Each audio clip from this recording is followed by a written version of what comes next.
You know, that's the thing that's beautiful. Like, and we'll go into this probably later, but like, you never know what someone's going through at the time. So you really have to be careful with what you say to somebody, right? And I'm sure we'll go over that. And that's something with like when I was going through cancer and all that kind of stuff.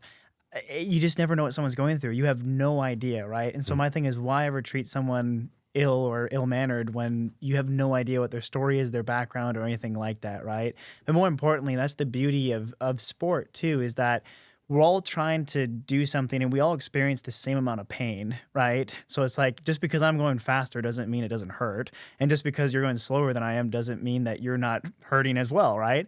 And that's the beauty, is that we all experience it. It's what do we do in that moment? Do we continue to push? Do you give up? You really find yourself within sport. And that's the beauty of really endurance sport specifically, is how far are you going to push your body? Mm. What can you accomplish with your talents, or your talents that you don't have? Like, can you work harder than a person, right?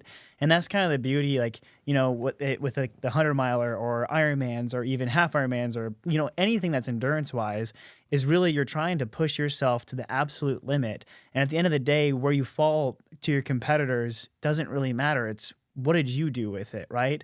And I think that's the beauty of sport, and that's the beauty of that track session that day. Even though I'm, ripping around the track and you're ripping around the track in your own world too, right? It's beautiful because we're both trying to improve ourselves and accomplish very similar things. And that's why I've always had such a passion for coaching and helping people, and especially continuing to do endurance sports, because you can really find out a lot about a person and find out a lot about yourself through these kind of events. Absolutely. Absolutely. And I don't know if I've ever heard it described that well.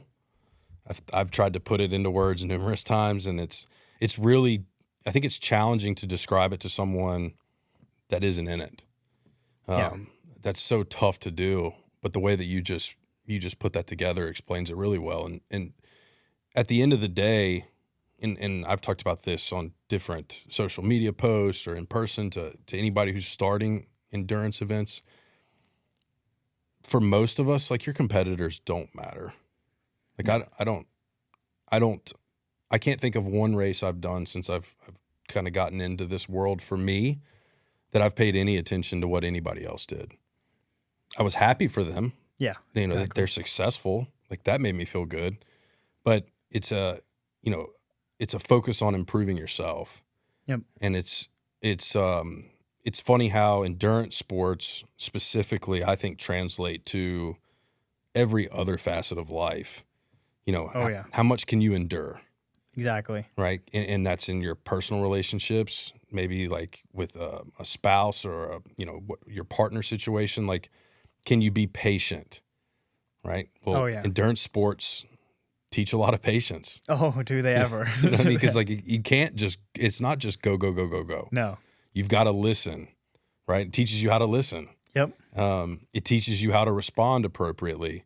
It does all of these different things that I think that people fall in love with over time, because you realize how much it actually impacts the rest of your life.